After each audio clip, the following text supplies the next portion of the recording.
বঙাইগাঁও চহৰৰ সমীপৰ বৌদ্ধি বজাৰত ৰাইজৰ সহযোগত বঙাইগাঁও আৰক্ষীৰ অভিযান। আবেদ আলী নামৰ এজন লোকৰ বাসগৃহৰ পৰা জব্দ বুজন পৰিমাণৰ চোৰাং তেল। AS26C7817 নম্বৰৰ এখন বাহনৰ পৰা জব্দ কৰা হৈছিল ডিজেল ভৰ্তি বহু সংখ্যক ড্ৰাম। তাৰ সমান্তৰালকৈ আবেদ আলীৰ বাসগৃহতো পোৱা গৈছে তেল ভৰ্তি বহুকেইটা ড্ৰাম। দীৰ্ঘদিনৰ পৰা এটা তেল চুৰি চক্ৰৰ গেঙে এই চুৰি কাৰ্য সংঘটিত কৰি অহা বুলি অভিযোগ কৰে ৰাইজে। ৰাইজে অভিযোগ কৰা মতে ভাৰতীয় ৰেলৰ পৰা এই তেল চুৰি কৰাৰ অভিযোগ। বৰ্তমান তেল চুৰি সন্দৰ্ভত তদন্ত আৰম্ভ কৰিছে বঙাইগাঁও আৰক্ষীয়ে। বঙাইগাঁও সদৰ আৰক্ষীৰ এটা বৃহৎ দল ঘটনাস্থলীত উপস্থিত হৈ আৰম্ভ কৰিছে তদন্ত। এই বৃহৎ তেল চুৰিৰ লগত কোন জড়িত আছে সেই দিশত তদন্ত আৰম্ভ কৰিছে আৰক্ষীয়ে। ঘটনাটো হ'ল এইটো আমাৰ বৌদ্ধি বাজাৰ হয়।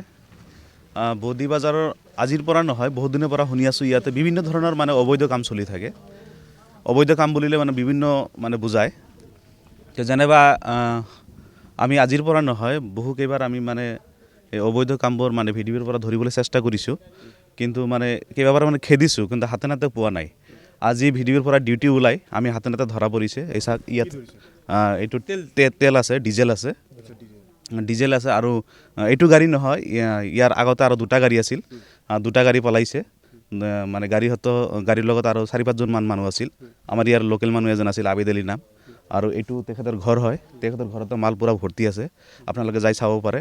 আৰু আমি জিলা প্ৰশাসনক দাবী জনাইছোঁ যে যিটো অবৈধ কাম চলি আছে, আবেদ আলীৰ লগত কোন জড়িত আছে তেওঁলোকক কৰায়ত্ব কৰিব লাগে। কৰায়ত্ব কৰি যি শাস্তিমূলক ব্যৱস্থা ল'ব লাগে প্ৰশাসনে, সেইটো আমি ৰাইজৰ পৰা দাবী জনাইছোঁ। এইটো মোটামুটি 1-1.5 বছৰমান হৈছে। 1-1.5 বছৰৰ পৰা চলি আছে এনেকুৱা বিজনেছ।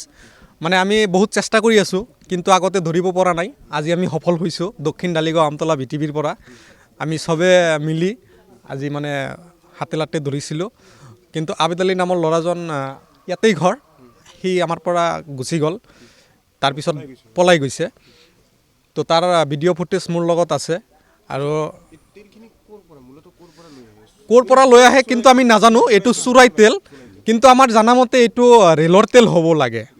ৰেলৰ তেল হ'ব লাগে। চুৰি কৰি ইহঁতে বিক্ৰী কৰে। এইটো মোটামুটি আজি 1.5 বছৰ 2 বছৰৰ পৰা এনেকুৱা চলি আছে। তো তেলখিনি আমাৰ ইয়াতে জব্দ আছে 7,000 মান। আপোনালোকে ফুটেজটো ল'ব পাৰে ইয়াৰ পৰা। অভয়াপুৰীৰ পৰা ছফিকুল ইছলামৰ ৰিপৰ্ট, এনি ভাৰত 24।